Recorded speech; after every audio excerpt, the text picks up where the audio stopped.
Welcome back to MBS Fitness Radio, where we share stories of health and fitness success and valuable information to help our listeners along their health and fitness journey. In this episode, Chris Hoppe and I discuss some of the education that we've gained from Peter Attia, specifically around the framework of lifespan and healthspan, how they differ, and how to set good quality goals for yourself in the last decade of your life. We also discussed the 5 levers that you can adjust to make an impact on health span and lifespan. Those levers are exercise, nutrition, sleep/recovery, mental health/mindset, and then finally pharmaceuticals. We dive a little bit deeper into some of our individual strategies and then some applications for each of those. Hope you enjoyed the episode. Get ready for a no BS approach to health and fitness. This is MBS Fitness Radio. All right. What's up, Hoppe? How are you doing today? Very well, sir. Thank you for having me today. How are you doing? I'm doing great, man. So today, like I said, we're going to talk a little bit about some of the information that each of us have kind of gained from Peter Attia and some of his podcasts and his educational material that he puts out. He's kind of on the forefront when it comes to, I guess, messaging about health span, lifespan, having to live well, how to manipulate things to optimize our bodies. And I put out several months of social media posts, just kind of sharing my takes on that. And so that's what we wanted to dive into today was kind of digging a little bit deeper into like that framework that he has already put out. I love it. I think it's going to be good. And I love this. I don't know. I love this concept. I think the idea of health and fitness can be viewed from the outside as very simple. It's very like, oh, we're just going to lift some weights. We're going to just do some, I'm just going to do more cardio or run or whatever the buzzword is. But in the last two kind of newsletters, you've really kind of broken down some interesting pieces of what the difference between a health span and a lifespan might be. And more importantly, and I'll read this snippet here. This is from October. So lifespan is easy to understand. It's how long you live. Health span is how well you live, which makes a bit more arbitrary, especially when we're talking about the last decade of life, which is rarely, if ever, is considered during our regular decision making for the present. So it kind of puts in a line in there, which I want to dive into first, which is health span is how well you live. So when you talk about how well you live, what are some things you think about? Yeah, I think what we've kind of done as a society is kind of gone like, well, like as you get older, things just kind of fall apart. And yes, that's true. Like there's going to be a decline in physical performance. We see declines in physical performance. We see sometimes declines in mental acuity as well. But what we say is like, there's going to be a decline, but the question is like, where is the decline starting from and where is it ending? And I think we tend to kind of write off our inability to engage in life with the same vigor and in the same way later in life. We kind of write it off as just a byproduct of aging, and we don't really see it for what it truly is, which is a byproduct of lack of development prior to that. And so, like when I think of health span and what is living well, I mean, to me, it's really exiting this world with the same or the same abilities that I had when I came into it. Maybe not the same magnitude, you know. So, but if I was born with the ability to squat down and crawl and run and jump and play, I was born with all these, I want to exit with those same abilities. And I think that kind of, Peter Attia talks about the centenarian Olympics. And I think that's like a good way of kind of getting granular and creating like some very specific goals. But here, I was going to read this. So I was thinking about this earlier, and this is one of my favorite verses. So I'll give you some like background on this. So in the Bible, the Israelites have left Egypt. They're going to the promised land. And basically the They send out this scouting party, kind of scout this promised land. And they come back, and the vast majority of these people are saying, the land sucks, or man, there's giants in there. We ain't fighting those folks. And two dudes are like, no, we got this. Let's trust in the Lord. We can do this. Anyways, then so all the Israelites go, meh. So the Lord basically says, well, because you didn't trust me, like you're going to stay in the wilderness for another 40 years. And none of y'all are going to get to experience the promised land, only your children, except for these two dudes, Caleb and Joshua, who trusted in me and came back and said, like, we can do this. And so Joshua is one of my favorite, Caleb's one of my favorite people in the Bible, and it's who we named our child after. So basically, this is after 40 years of them they went in, he was 45, and they were in the wilderness for another 40 years. Now he's 85, and this is what he says.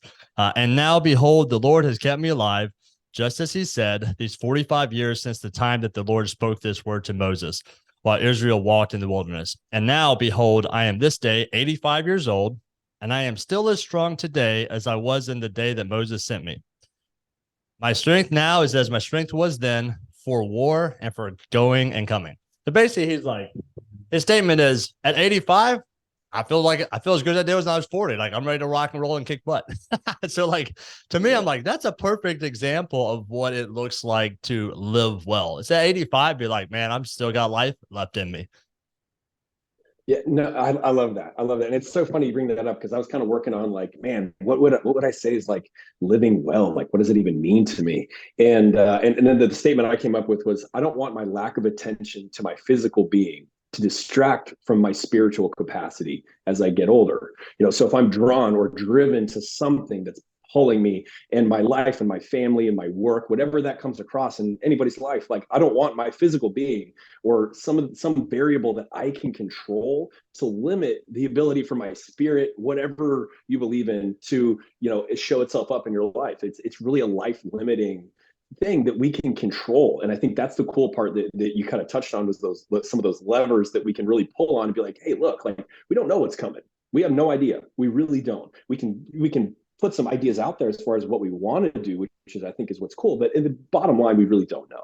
So it's like, you got to kind of prepare for the unknown and the unknowable. And that means a few specific things that we can narrow down, because that's a very broad spectrum, is like, what are the things that are going to move the needle the most? And I think that's it, because we don't want to spend our entire life, every waking moment of every day, trying to train and do all these things, even though mentally we can turn that into a mindset, which I think is part of what we're going to talk about today. But I think from the physical capacity, you only got so much in the tank, and you want to have other things to do. I'm not going to be squatting 24/7, 365. So when you think about that, we talk about these 5 levers, like which one of kind of is top of mind for you? Not necessarily any specific order, but one that you can kind of speak to a little bit about some ROI and why it's important that we invest some time in that. Yeah. So the 5 levers are physical exercise, nutrition, sleep. And you can maybe put also like recovery in the sleep as well. Mental health, and then finally like pharmaceutical, medical pharmacology. Yeah, pharmacology. So here's the way I kind of look at this. And if you're going to like create like what would be a good fitness investment strategy? But the reality is that you can undo poor sleep relatively quickly. How? Improve your sleep. If you're currently sleeping 6 hours and that's causing negative effects, you can just start getting 8 hours of sleep. Now, I'm not saying that's an easy process for everyone, but if you can go from 6 hours to 8 hours, it's a relatively instantaneous fix, right? Pharmacology is a relatively instantaneous fix. Nutrition is a relatively instantaneous fix. I'm not saying it's not a difficult path to learn to go from eating poorly to eating better, but once you go from eating poorly to eating better, like the positive impacts are there. Yeah. But physical exercise takes so much more time to gain the benefits. Now, here's the thing. There's a ceiling on everything. Like once you eat good, you can't get anything else out of it. Like once you're eating pretty good, there's not, you're not getting a whole lot more you're not getting any significant improvements from going from eating a well-balanced diet that's not organic to eating a well-balanced diet that is organic. There's not a whole lot of improvements there, right? Once Sure. you're getting plenty of sleep, like there's no room up to go. Once your mental health Yeah. is solid, like they're good. Like you don't have anywhere else up to go. And same thing with pharmacology. Once your hormones are good, like okay, there's nowhere else up. But so physical exercise is an infinite ceiling. For every input in, there's a positive ROI out. But it's also the one thing that takes so much time to develop. So if we're kind of saying like, hey, what are some good metrics? And a good metric for sleep is 8 hours. We can literally fix that tonight. But if a good metric for exercise is like a double body weight deadlift, well, for a lot of people, that's not an overnight fix. So the one thing you absolutely cannot afford to screw up is physical exercise. It is your biggest bang for your buck. It is the thing that has the highest potential ceiling and benefit, but it's also the thing that takes. It's also the thing that requires time of investment. So, like we can, if you're 75, we can get you eating better, literally right then. Yep. And you're gonna relatively see the same benefits eating better at 75 as you did if you started at 30. Yeah. However, you can never make up that time in exercise. If you don't start exercising until you're 75, there's just a level you're never going to be able to get to. So as far as like seeing all these things and weighing these 5 levers, I really think it's like if you're going to put a balance scale, it's like physical exercise, everything else, and it's still imbalanced. Yeah. No, I can agree. I can see that. I can agree with that. And I think the if we're looking at that kind of scale and we put all the the 4 other levers and then exercise and fitness over here, obviously like moving the needle and ROI on the fitness is just as you described right there. The other thing I think about too about the other 4 is kind of the low grade stress they elicit over time. Like I think it's one of those kind of silent killers where you're like, okay, you only sleep like 5-6 hours a night. It's not that big of a deal. But to your point, if you can fix it, you can fix it relatively quickly. That's going to improve greatly over time with very little input, very big output over a long Right. period of time. So it's worth the investment on the little things that move those needles on the small stuff. But if you have one thing to focus on, based on that and science and time, the fitness aspect, because it's going to take so long and just it goes away. Yeah. Like you stop, it's not like it stays. You Yeah. stay with sleep and you stay with nutrition, it's relatively malleable. You're gonna be like, okay, it's gonna hover, it's gonna ebb and flow like everything does, but it's gonna generally stay stagnant. Fitness, on the other hand, it declines. It goes down. Not only can you make a more, but you can make a move up, but you can also move down if you Right. don't take Yeah. action. That's a significant difference in those other categories. So I think that's huge. Like if you're going to start with the first one, like I know in Peter Attia, he describes exercise as having 4 pillars: stability, strength, aerobic efficiency, and anaerobic performance. Would you weight one? Like would you specify one over the other? And I think another follow-up question I'll have to that, just to get you thinking, is does when you adopt this style, like let's say you're like, okay, I'm going to move these 5 levers, fitness is where I'm going to go, and you're an older athlete versus a younger athlete, does it matter where you start on that tier? Strength, stability, which we'll dive into in a second, but like, what do you think? Yeah. Well, yeah. And I also think like you could think of sleep, nutrition, pharmacology, mental mindset. Those are support mechanisms for this. So like if you're getting 5 hours of sleep, you're probably not going to have the energy necessary to train the amount that's going to be required out of you. Like your nutrition's poor, like you're not going to be fueling yourself in the appropriate way that's going to allow you to do the training that's going to be necessary. That's another way you can Exactly. kind of think of it. Man, yeah, I And think I like that. I'm sorry to interrupt you real yeah, quick, you're but you just good. pointed something out I think is really important. Is that by not by investing in the fitness aspect of it, it's going to naturally bring along the others. And I think that's a unique thing that the others don't possess. Is Yep. if you put down fitness first, well, to your point, you're going to perform way better if you're sleeping better, if you're eating better, if your hormones are in balance. Your performance is going to be directly impacted by that. So it's like this one lever brings all the others along. Versus if I work on my sleep, that doesn't improve my fitness. It improves my overall health, which is an absolute goal, Yep. but it doesn't bring anything else along with it. So I think that's important to think about. It exposes Yeah, these other ones that you're not doing. exactly. Those don't Exactly. necessarily Exactly. expose this. Like you not getting sleep doesn't expose your physical fitness Yeah. weaknesses, but you exercise is going to expose the fact that you've been getting poor sleep. Correct. Correct. And I think, I mean, as far as of which area of exercise to focus on, like they're all necessary. Yeah. Like you can't be like, man, I hate cardio. I love weight training. It's like, well, your cardiovascular system, which is literally keeping blood through your body so that you don't die. If you don't maintain that, guess what happens? Like it's going to hit a failure point and you're going to die. In fact, that's the most Yeah. likely cause of your death currently. Cardiovascular disease is the most likely way that you're going to die currently in America. Yes. It's just one day your heart's going to go and it's going to Yeah. stop beating and you're going to pass away. So, but I think just like anything else, it's a measurement. We would want to say, where is your weakest point here? And like what would you say?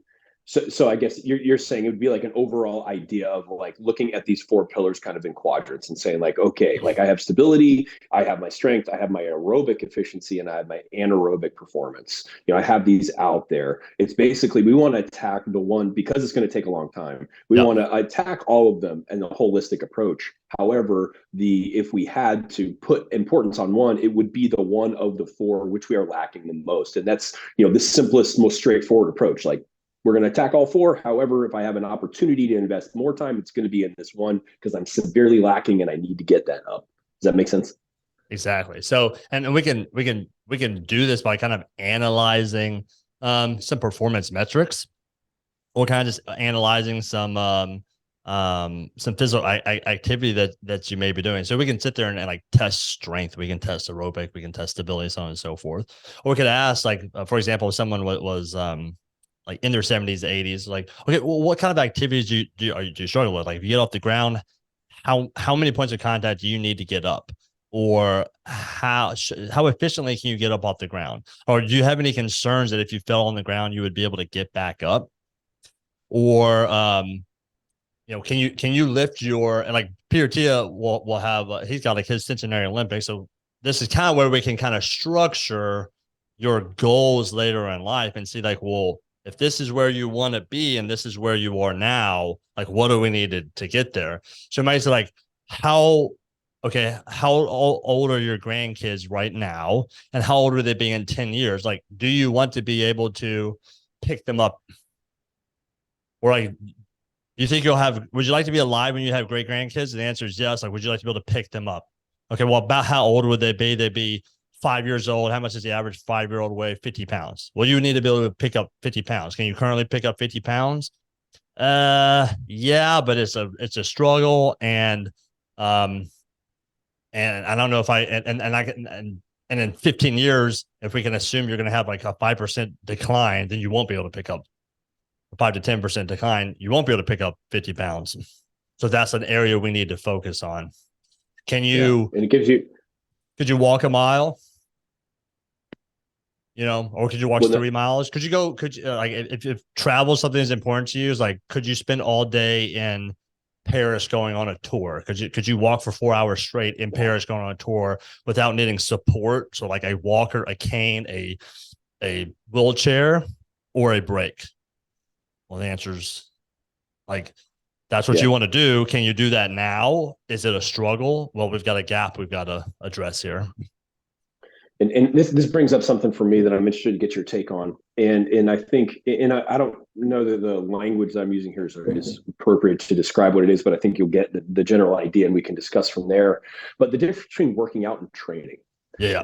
I think working out, and I say that for people listening, like working out, I mean working up a sweat, getting your heart rate up, just stuff that there's no skill building involved really. It's anybody, you could walk up to somebody and have them do said workout, whatever that is, relatively simply, just what you would consider, hey, just move your body, just move, versus training, which is like what you were talking about, needs a starting point and a goal, and then incremental ways to achieve that, and knowing how you're going to get there. And I think that's the biggest difference that I see with stuff like this from Peter Attia and from the general movement that we see in overall health and fitness is now. I will say this disclaimer, like if walking right now is all you got in the tank and you're not doing anything, walk. Don't stop walking. Do your thing. If there's whatever that is. However, like we can't stop there. Like there needs to be a measurement that we're moving forward so that we're seeing those things. And this is like one of the first times, kind of like when CrossFit originally defined fitness, they put a metric to it. Like we're increasing your work capacity in a shorter amount of time. Like you can do more in less time. That's amazing. That's what we're shooting for in all things. And Peter Attia kind of did that with the Centurion Olympics of like, hey, you want to go to travel when you're older. That's amazing. Right. However, if you can't utilize it, how do we map that backward? We spend all this time working on retirement and finances and all these things to have us set up so we're ready to go and have our kids set up so we can do all these wonderful things. We get there and we can't do anything because we're physically broken and mentally just incapacitated. And for the first time, this is kind of like hey, you should probably look at your health and fitness just as importantly, if not more, than your long-term investments financially. And taking that approach, you can work backwards similarly. Does Yeah, that make 100%. sense as far as the working out versus training?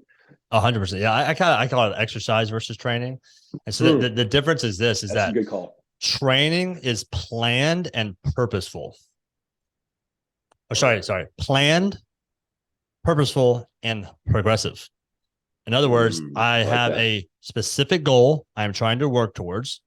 So I have a point B, I have a point A, I have a purposeful plan to get from point A to point B that's going to show my progress along the way.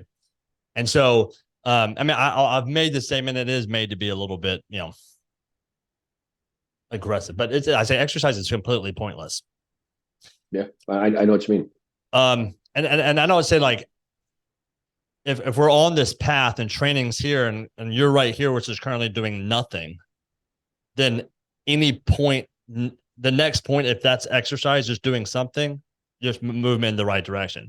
But the standard, the goal is not exercise. And so if like you're like, I'm exercising, I would be like, well, you're wasting your time. Or I exercise every day. How long have you been doing that?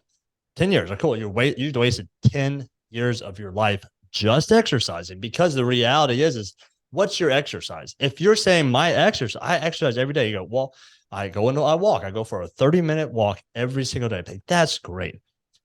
But the issue is that you need strength and you need coordination. You need skill and you need a lot of other capacities if you want to live a life outside of the norm when you hit these older years.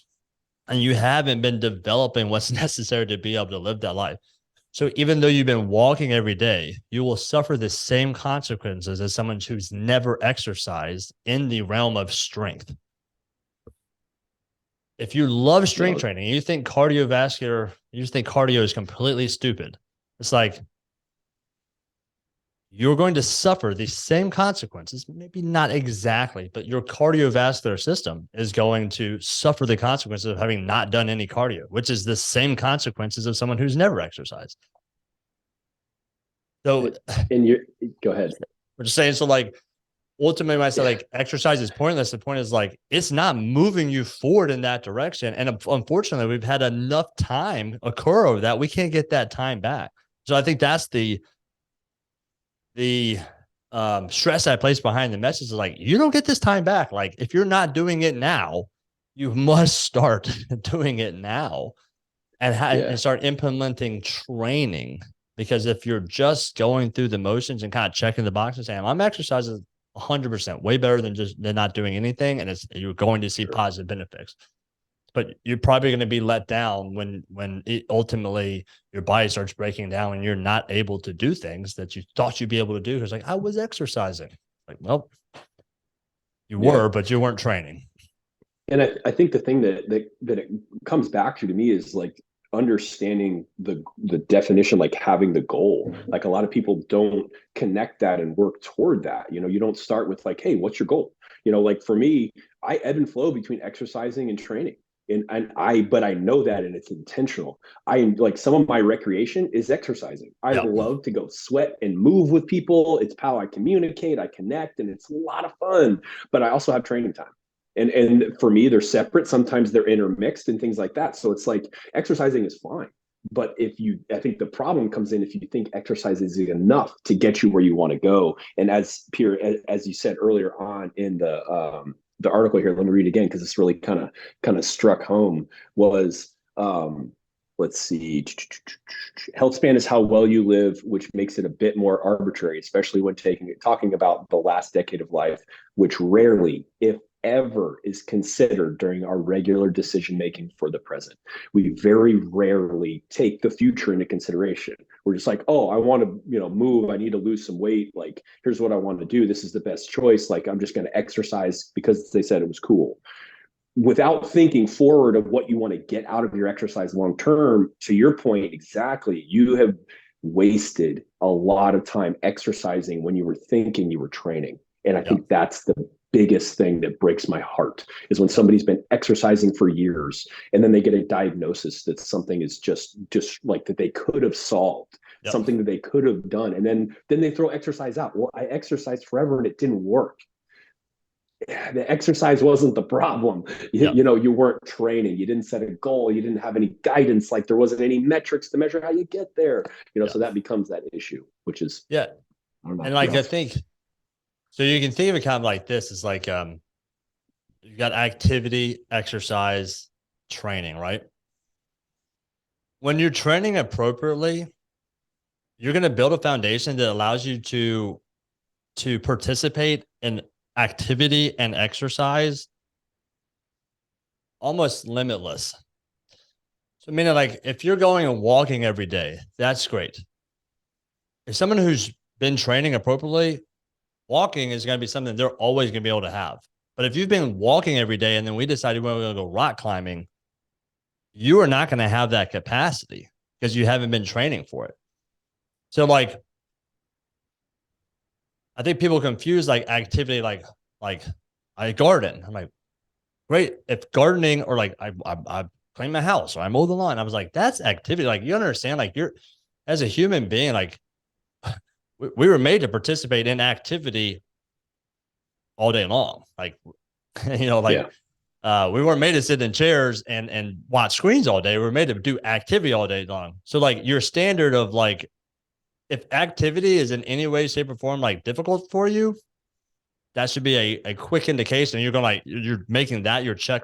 You're checking the box for exercise. Like, well, I got my heart rate up. It's like, if you got your heart rate up and it fatigues you mowing the lawn, then we need to have a discussion, right? And then some people Yeah. to the net take it to the next level and say, well, I'm exercising. I'm actually going and doing purposeful uh, activity. So like activity is like stuff that's well within your zone of comfort and ability. I would say exercise pushes you outside of your zone of comfort and ability.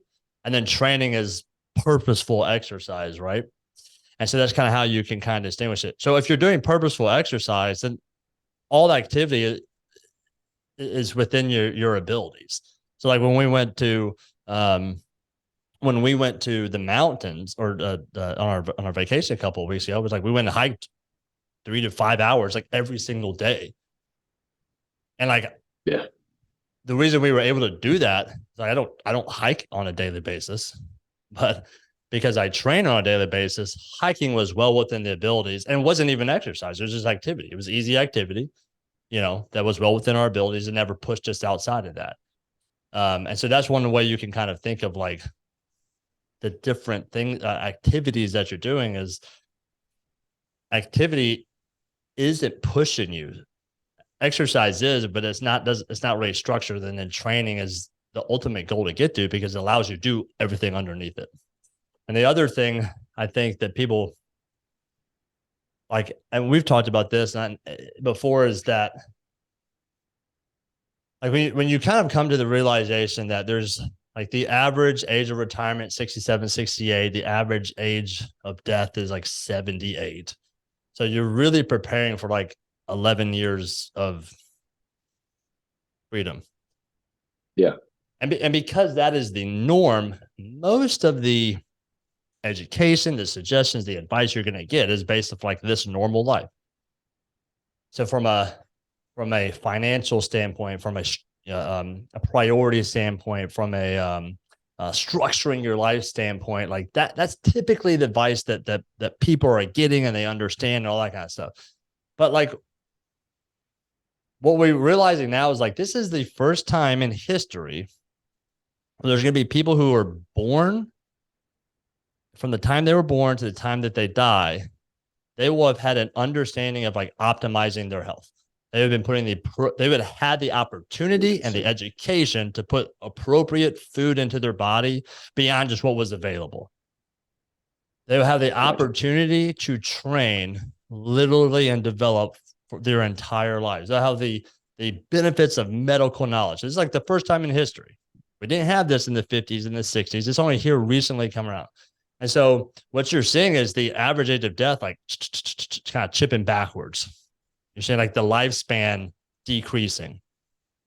And that's because we have the worst food and the worst activity ever in existence. So you're seeing the byproduct of what happens when we don't take care of our bodies. Like we die earlier, right? But then the flip side of that is we can sit here and we're watching like these CrossFit games and you're seeing 70-year-olds do pistols. 70-year-olds do legless rope climbs. 70-year-olds do handstand push-ups. And so like we have a 70-year-old who's more fit than the average teenager. 50-year difference here. Yeah. And so like I don't think people can quite understand, like you're going to see 100-year-olds who you're going to think are 50. And you're probably going to see 120-year-olds. And I also understand this. If she's 70 now, what happens in 30 years from a medical advancement standpoint? True. Very true. So I want you to think back to 1990 and what life was like then till today. That's 30 years. So what happens to this person 30 years from now? We're 40 almost. Yeah. So you think what happens 60 years from now? Double that when we're 100. So I call it like we tend to talk about like wage gaps and income gaps, and it's like the gap that really concerns me or like kind of is interesting to me is like the lifespan gap and the health span gap. Because I think you're going to see gap, people dying at 60 from cardiovascular disease, diabetes, cancer, all this kind of stuff, all tied into lifestyle choices. And you're going to see 100-year. You're going to see people that go from 100 to 120 who are more fit, more active than the average 50-year-old. So you're going to see this like double, like this craziness. Like imagine a 60-year-old who's more healthy than a 30-year-old, and we're going to start seeing more and more and more and more and more in that. And so just like I like to paint that picture for people and just be like,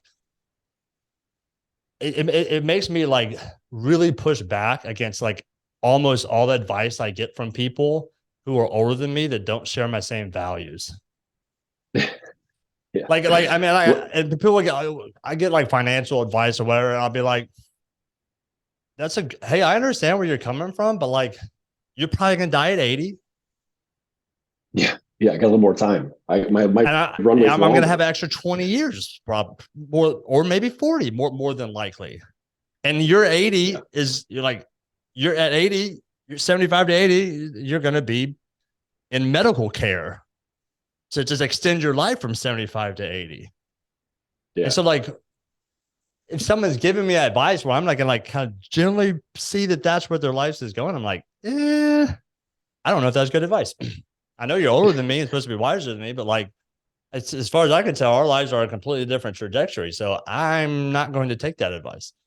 And so I like when we're talking about the financial aspects of things or like how you kind of perceive things or make decisions in life, like that's one, I like to paint that picture to people and kind of like once you start hitting 40, 50, like there's and you start seeing that gap in health and fitness in people, it starts to get real. You can start Very seeing real. this like completely different path going on. So something Well, to and it's consider. yeah, no, it's funny. I was reading this quote the other day, and it kind of reminded me of this. But it said, your first 30 years of your life are to make your habits, and the last 30 years of your life, your habits make you. And it's very true. Now, this was taken a long time ago, so the health span, the Yeah, yeah. lifespan was 60 years. But Yeah. extrapolate that to wherever you're at, and it's like we have this time to build these habits, and really, that's the investment is investing in that time. And again, something you keyed on that I really liked, it's kind of been the undertone of everything we've hit, is like you said, my values are different than these guys that are older than me, that have all this experience, but our values are at a different level. Like, it's going to be different. Not that you're wrong, but our value system is different. And I know what mine is. It's not the status quo. It's not the normal one. It's not what people say it should be. It's I've taken the time to really dial in my values and my target. And I want to be aware, because all those things are what it's going to take to put together that training plan, which inevitably is your life. Yeah. That is your work. That is the work. And then you work on that, which is super cool. But again, the values and like tying that into what you do, it's like all, and what a lot of people would say is, the cliche, hell, fitness is a lifestyle. It is. It's Yeah. cliche for a reason, because it is your life is based around it. It is not a thing you do. It is you. Yeah. you Yeah. know This you becomes who are you your are. health and fitness. You are your habits. Yeah, it's not like a external. It's kind of like, oh, I need to get in nature. We are nature. Yeah. Like there's no separation here. This dualism is a little rough to handle sometimes, but it's like when you realize you're all one and we're moving forward, it's a little simpler to swallow, and easier to understand that this is not a thing that I have to do. It's a thing I want to do, and here's why. You can make the case for it, which I think is super cool. Yeah. I would say like it's also the thing like you were designed to do. Yeah. Like when people are like, oh, I hate the taste of water, I'm like, it's to me that's like being like, just oxygen is not that good. Yeah, Like it doesn't smell fresh. It's just not. I don't like it. you should like okay, like in the order of like importance, oxygen, water are like vital requirements to life. So you can think Yeah. if there's this disconnect between like this thing I must have to live and how I feel about it. Like this disconnect where I have I lack the desire, or I have actually a distaste for this thing that's a requirement for me to live, then Yeah. that should be an indication of how off base we are. And like exercise is required to live. So if you have a distaste for it, that should be an indication of how off base you are from like the standard of your design. Yeah. And understanding that you don't have to like it. Yeah. It's not about feelings.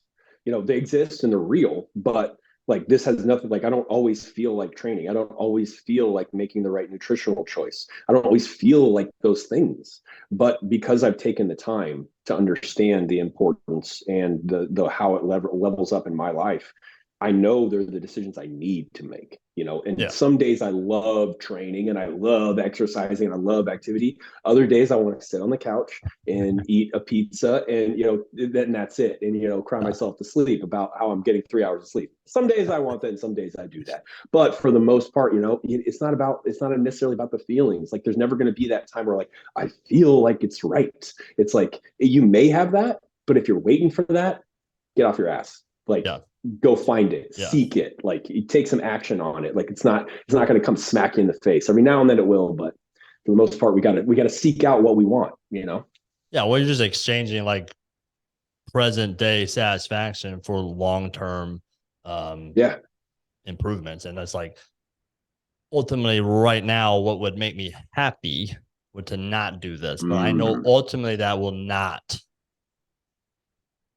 I know ultimately down the road that would be something that I don't want. So I'm going to make a Yeah. personal sacrifice today for the better gain in the future. Yeah, it's funny you say. I was reading something yesterday. It was about first order, second order, third order. And it's like looking at it like, all right, first order is I am thirsty, so I want a soda. And it's like, cool, like boom, right in front of me, that's easy. But then if you look at it, you got to look at the second and third order. The second order, it's like, all right, I'm thirsty, I want a soda. what is this? What's the second level there? Ooh, but there's a lot of calories in that soda, which the third order means, ooh, that's probably going to make my sugar crash, which is going to make me want to nap. I'm going to work out less and I'm going to be higher on calories, so it benefits my health and fitness. Like if you have those ideas of your values and who you are, and then it allows you to think through day-to-day situations to make it towards like, oh, I got to know all this stuff and I got to always be on. It's like, no, you just got to be aware of what you're doing and know why you're doing it. And it's like, okay, I'm thirsty. I want a soda. Take a second. What's the implications of that soda? Ooh, that doesn't align with this. I'm going to go with water. I don't necessarily want water. I don't necessarily like crave water. Sometimes I do. But, Yeah. if you're craving a soda, think about it. And then it'll help you make a decision based on something rather than making it good and bad. Because when you make it good and bad, then it just becomes this really negative thing, and then you hate doing it. It's like, no, it's like I'm making a decision because I'm honoring myself. This is me. I want to do this. I'm valuing this. I'm investing in this. It's a good thing, and it's I think that changes the narrative a bit from that. I got to work out. I think that kind of goes into that when we were talking about kind of the mental health piece and how that impacts like fitness. It's like my goal is that you would love yourself enough to take care of your body so that you can experience this life in this world the way you were meant to, and then impact the world and others the way you were meant to, and that's kind of what I told, like kind of that disconnect. It's like, man, like you take it's like an easy example that I see all the time is like a parent who's like totally exhausted all the time because you're like running around and you got kids. And I get that. That's hard. I'm like, I don't know how in the world anyone parents without exercising, because I know my energy levels and I can compare and contrast my energy levels against like someone who doesn't exercise. And my energy levels are crazy high and these kids still exhaust me. But I'm like, but I can handle it. And then when I see someone who doesn't have that, they get broken every day because their pitcher's small and they're having to pour it completely out. They got nothing left at the end of the day. They ultimately, it ultimately has like second, third order impacts that they don't want. Like they don't want to snap on their kids, or they don't want to just like lay on the couch and plug on TV and just like not interact with them. But they can't get out of those first order decisions to kind of to see out there. And then it's and then they've got this negative mindset about themselves, this negative mindset about exercise. It's like if we can help correct all that stuff and kind of help you understand, like, no, like you love your kids, you love yourself.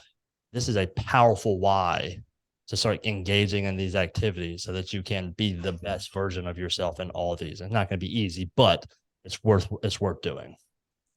I totally agree. And I think that's such a great example of the parent and pouring out the pitcher and running out of energy, and then the negative piece coming in. And it's that idea that I always go back to for me, which just kind of resonates, is that idea when you're on the airplane and the oxygen masks pop down. The first thing they tell you to do is put your mask on, then your child's mask. Because if you're dead, you can't help anybody. And it's the same concept. We just take that off the airplane, but we don't do that. And it's like, to your point, like you put your oxygen mask on first because you're going to have to really help for the rest of the day with these kids. You got a lot going on. And it's like, I gotta have my full O's on. I got to be on fire, ready to go. And I think that's where a lot of what we run into is that like kind of the fad stuff, because there's got to be a quick fix for this. I don't have time to fit this in, and it boils down to stuff that we talk about on a whole nother podcast with a whole bunch of things as far as time budgeting, financial things like that, which we don't need to dig into, the barriers of getting into fitness. But even still, that idea that there's going to be a quick fix is just not real. It's not part of who you are. So it's never going to stick. It's never going to be part of it. It's like, why can't I stick with my fitness routine? Because you're just trying to exercise. Like there's no intention behind it. So you can't see the follow through. There's no goals. It's not fun. It's not part of who you are. It's not part of your life. It's not you. You're not a bad person. You just because you don't like working out, your approach just may be a little off, and you're creating a lot of friction that the other fitness professionals can help you walk through. Yeah. And I think what's interesting is if you're not already like we are in the fitness realm, so we seek and are introduced to a lot of these core concepts. So we find out about Peter Attia and we connect. We're like, this is brilliant. Like, obviously, this is a amazing structure to think through, right? Yep. But um, but so many other people, if you're not in this realm, like you would never ever go find Peter Attia. No. Yeah. You're not going to And so, stumble on it. yeah, so the only like information you're going to hear is going to be commercial fitness stuff, Yep. which is going to be some type of quick fix because that's what's the easiest thing to market and to make a profit off of. Like Yep. I know Making money. if I go like, hey, exercise is for the rest of your life, or hey, commit to this for the next 30 days, like 30 days. I'll go for the 30-day one, right? And Ah, so heck I think that's yeah. like one of the struggles that people face is it's not like they're I think they're necessarily resistant to like a solution sometimes, but it's just the messaging they hear so often is not the right solution. And it's so contrary to the actual solution when they hear it, you know. Yeah. I'm like, Yeah. what's the No, it's, solution? I'm like, we gotta start exercising. yeah. Or And we I gotta start think on, training. You know? yeah, we got to start looking at how we look at our life differently. Yeah. We got to say, and I think that's the problem is we have when even when we're in pain, when we're in all the things that we're doing, and I say pain as like, man, I don't like the way I look, how Yeah. I feel, can't perform, all those things. You know, we still want to sit in that pain because it's certain. I know that pain. Yeah. I don't know the exercise, change who I am, eat better pain. And all we see, to your point, is this veil that we put up between the two of like mainstream society of what exercise and fitness is. And then we always see is this like Instagram version of it. Of like, you got to be up at 4 a.m., you got to eat nothing but egg whites and broccoli, and like, you know, all these things. And like, this is what it is. And it's like, boom. And then you try to fit that into your Yeah. already insane lifestyle. And Yeah. you're like, no way, I'm going for the 30-day fix and the pill, you know, like, which I would too, you know. Yeah. But I think that's where like one of the things in one of the articles that you were writing the last couple months was about knowledgeable. You Yeah. tagged on knowledgeable, walking through finding a knowledgeable professional to help you bridge the gap between those two, because those are really far bases to jump to, you Yeah. know. So I think that's critical in this What? journey Yeah. is understanding that. And our jobs are kind of like meet in the middle. And so like a super easy like method for doing this is we kind of go like, what's the goal? So let's just say you have a goal. I want to lose 30 pounds. I want to be able to run a 5K. Cool. Like, where are you currently? Well, so your weight's plus 30 pounds. Can you run a mile? No. Okay. So we got a big kind of gap here. Well, what would it take to do this? I might say, well, okay. Or someone might say, like, I want to do this in 30 days. All right. Well, this is what it would take to do that in 30 days. And it's a big bite to chew off. Like, that's not doable. Right. But what we can do is then start dropping the goal in half until it becomes a manageable 30-day option. So, all right, 15 pounds and be able to run a mile and a half. What would that look like in 30 days? That's still, okay, we got to train 3 days a week. We'd have to follow macros. That's a little bit much. Okay, let's keep going it down. We get to like, can we lose 5 pounds in a month? And can we run our first mile just without walking? What would that look like? Well, that's, 2 or 3 times a week, doing a mile, doing like a couch to 5K program where we walk the first mile and then we walk, run, and so on and so forth. And we're just going to make a few dietary changes. That's a bite-sized goal that can be accomplished in 30 days, right? Yep. And so there's what And there's it's where a actually knowledgeable manageable. professional comes in. It says like, okay, what is a reasonable goal to hit in these 30 days? Now I can do that. But the thing is like now when that next 30 days happens, you've already got these habits established. And now we can actually push it a little bit. Okay, well now I can add in a strength training day because I've already been doing these 3 running days, and I feel pretty good about that. I've allowed my schedule to adjust, and I've already kind of adjusted my nutrition this way. I might add one more thing in. And that's how we get to this point of, establishing habits, having goals, making progress towards them. And there are people who put out that message, but like I said, sometimes the Instagram message is one of two things. It's the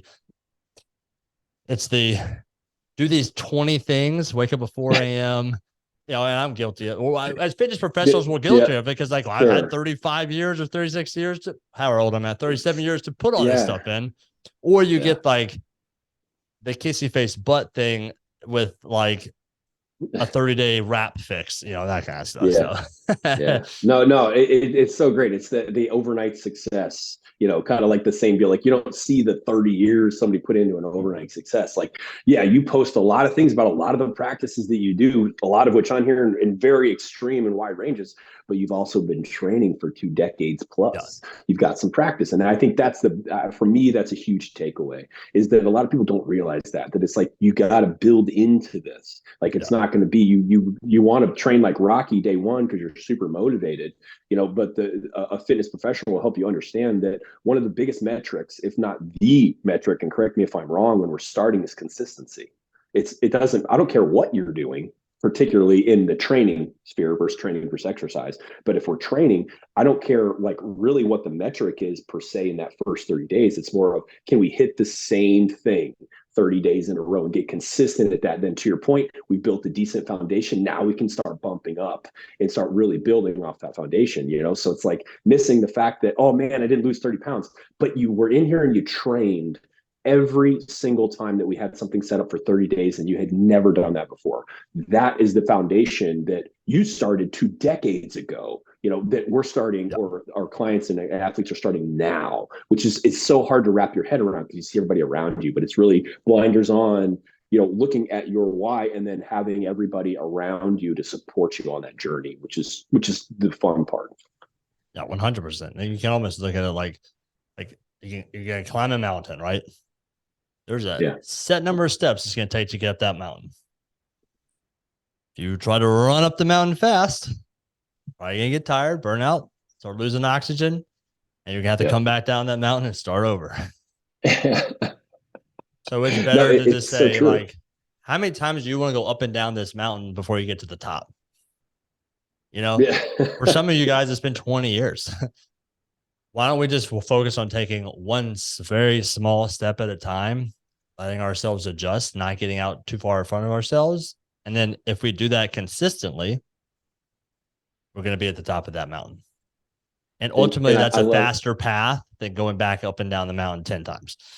100%. And to your point, on top of that, like if you take the time to learn what it takes to get up the mountain, inevitably, at least in my experience, when I get to the top of the mountain, I realize that what's on the top of the mountain is more mountains. Yeah. It's not, it doesn't stop. It's Right. like, ooh, I reached my back squat goal. Peace, I'm out. No, it's like, okay, cool. That's just one step. I'm at the top of that mountain. Deep breath, high five, like look at what worked. And then I go back to climbing the next mountain in the same regard. Success leaves clues. And then I can start chopping again at the next thing. It's not like we're done. Yeah. There's no done, which I think that point brings up. I love that. That's really good. I like the mountain thing. Yeah. I think that's also something that can be confusing to people, is like, because like we'll look at someone who's been training for 2 or 3 decades and like, we're implementing habits or goals or whatever, like things in our lives that people will be attracted to, but you're like I'm not, this is not of primary importance for you. You know what I mean? Like, Yeah. like we're doing sauna or a cold tub or breathing techniques or all kinds of, Yeah. stuff like that, or foot stuff. Sure. It's like, Yeah. you can add that in, but like you have to understand, like if you haven't been consistently training 3 days a week at least, like this is not the bang for the buck that adding in that third day of training is going to Yeah. have. If you're like having to Yeah. balance between Yeah. like, well, I'm trying to figure out when I'm gonna get my sauna sessions in and do my cold tub and do my breathing techniques and do my footwork. I'm like, well, how many days a week are you training? Like, well, I train 2. I'm like no, No. like that stuff is teeny tiny. The impact, the ROI is like crazy small. The only reason that becomes a habit what we try to establish is because we're somewhat optimization psychopaths and we're trying to want to get that little last bit. We already got the 99%. So now I'm just trying to get the 1% from 99 to 100. Like, you've got to set those foundations of, to where that is even, it makes a difference. Yeah, you can't play on the fringes and really in those different things unless you've established like the center. Then I can move to the outside and really kind of play with those things. But inevitably, still in my own practices, like as I start to focus on some of those, I'll feel some of that center stuff kind of go away, and it's like, nope, got to Yep. pull it back in. It's like still, to your point, 2 decades in, I still do that consistently. It's like I love to play out there and do different things, but the core of my training is still based around those 5 levers of like these things got to be on lock. And if I deviate from one of those, I'm gonna feel it, which it kind of proves the case here is that no matter what your level is, like these 5 are pretty solid to bank on if you got time. And then after that, if you're kind of sick or kind of kind of sick in a perverse, I like doing hard things and dumb shit I find on the internet kind of way, Yeah. then you can play on the fringes. But the expectation is not that that's going to move the needle. And that's kind of like what we talked about last year, was killing the lies of that piece, and it's just not the truth. And then this year diving a little bit deeper and kind of getting a little more specific and kind of really building that foundation of what is our why is Yeah. pretty solid. I love that. Very cool. Well, we got about 5 more minutes. What's something we haven't hit on, or that we could talk a little bit more in depth Let's about? see here. So we started out Healthspan, Lifespan. We got pharmacology. We haven't really dove in on it all a little bit. When you talk about Yeah. pharmacology, you talk about some things that may be able to move the needle in that field. One of the things that the lines that I put there that is so beautiful is, can you make good progress when your hormones aren't optimal? Absolutely. Is it easier when they are? Yes. Yeah. Explain. Yeah. So I think there can be a little bit of the chicken and the egg when it comes to this kind of stuff. And so a body that is taken care of typically functions properly. And so sometimes we tend to not make excuses, but justify a lot of stuff because, well, my body's just broken. This is just the way it is, right?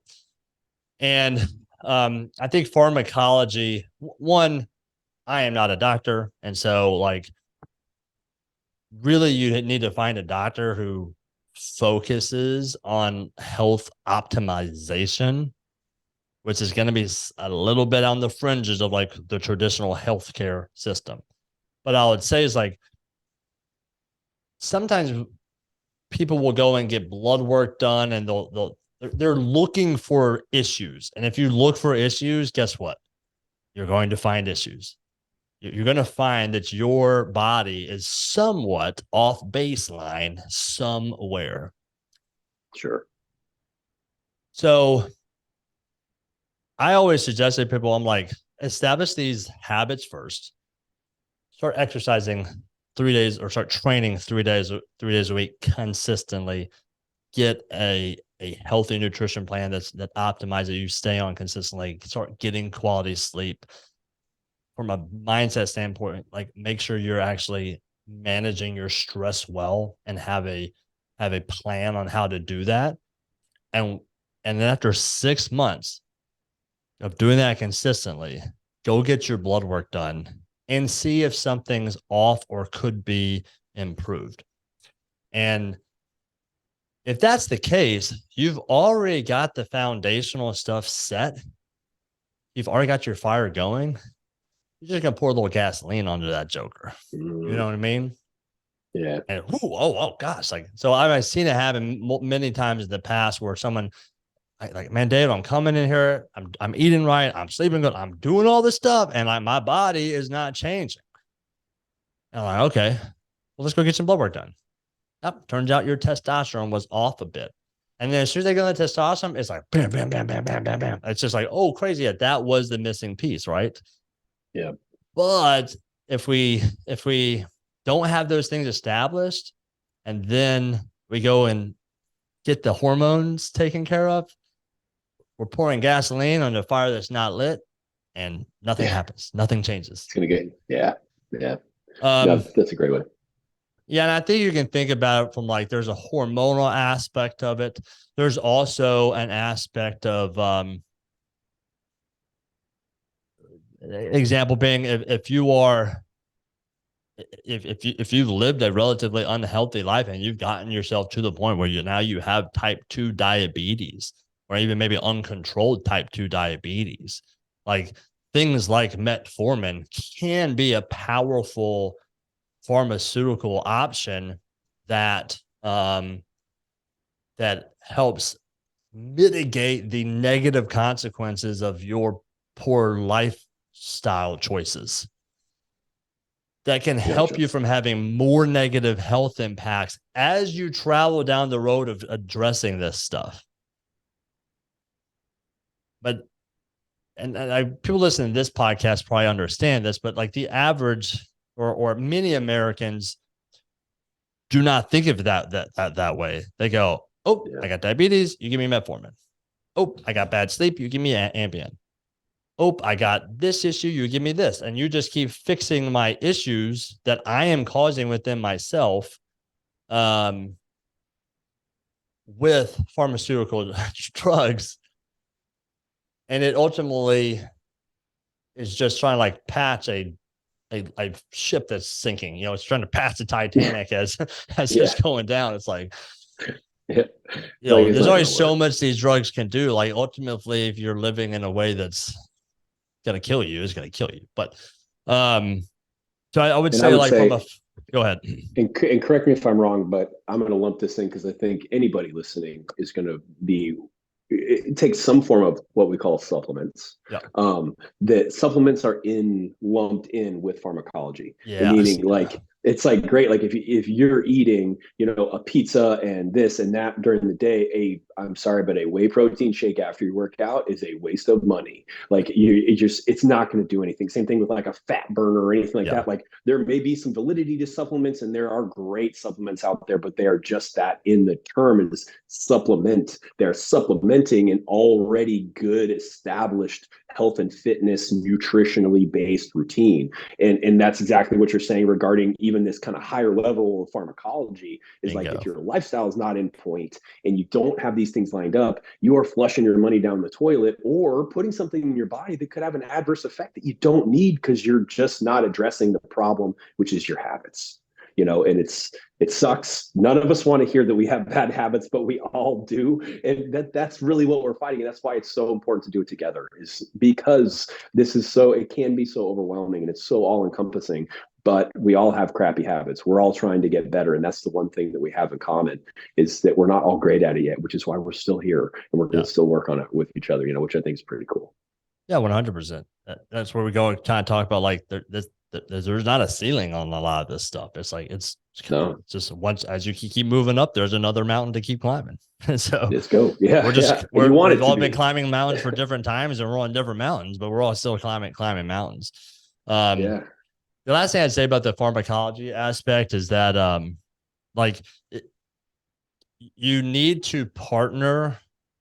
So understand that like as a non-medical professional, I do not have the education to like guide someone on this. I mean, I have some Sure. understandings and can give some insights, but like ultimately it's like you need to go work with a professional in this area. Same thing with Yeah. mental health. And so like ultimately I think of it as like we're talking about that investment strategy, like each one of these boxes are like where a professional can help you. Yep. And it's One hundred important to percent. have a professional who understands their box and then also your overall goal. Because there are going to be doctors out there who are just going to tell you, I can solve all your problems. Let's just give you this. Like ACG diets is the greatest example of that ever. Is healthcare professionals literally doing things that have negative health impacts on their clients because they're stepping outside of their scope and trying Yep. to use pharmaceuticals and marketing techniques to sell people something that's ultimately bad for them. There are trainers out there that will sit there and try to guide you in your mental health or Yeah. or give you pharmaceutical Yeah. advice. Advice. Yeah. And like ultimately, like you what you have to do is you have to create a team around yourself of people who are all engaging with each other and kind of understand like, hey, this is the ultimate optimization plan. Here's where my role fits, and we're working together. And then you're in charge of your team. But just be careful about finding one person who's got the solutions to all five of those levers because that doesn't exist. That's what I was just going to say. And I'll say this for anybody listening who has never been to therapy or done therapy. There's no shame in going to physical therapy. So we see this huge shame in our society about going to therapy for any of your other issues. Like, if anything, that's the one that needs the more attention. And I go to therapy. I've been going to therapy for a long time. It's saved my life. It's something that I encourage everybody to do. But to your point, David, with a professional, and it's just like picking a personal trainer, shop, do some shopping, ask questions, know what you're looking for. Like, don't just go for the right thing, and don't for the person that's got the one-stop shop. Take the time, invest in yourself, especially with the mental health piece. I think it's well worth it. 100%. Love it, Hoppe. Thanks for coming on the podcast, brother. Always good, man. Talk to you soon. Right. Hey, everyone. Hope you enjoyed that episode. My key takeaway from that one was just the importance of exercise in comparison to the other 4 levers. How they really just support that component, and how important it is to start it early, how it requires more of a time commitment than the other 4. Finally, the importance of doing it correctly, training, not just exercising, not just doing activity. That was my key takeaway. If you've been inspired by this episode and you're thinking to yourself, you know what, I need some help, I'll just encourage you to reach out to us and set up a No Sweat Intro. No Sweat Intro is a real simple discussion where we get to know you, learn about your goals, learn about some of your obstacles, and create a personalized game plan to help you overcome those obstacles so that you can reach your health and fitness goals. You can do this by just going to our website, mbsfitness.net, and clicking the button that says free No Sweat Intro. I would love to talk to you. See you guys next time. Thank you for listening to NBS Fitness Radio. If you enjoyed the podcast, be sure to share it with your friends, follow us on social media, and check out our website at www.nbsfitness.net. Hit the subscribe button and tune in next time for more NBS Fitness Radio.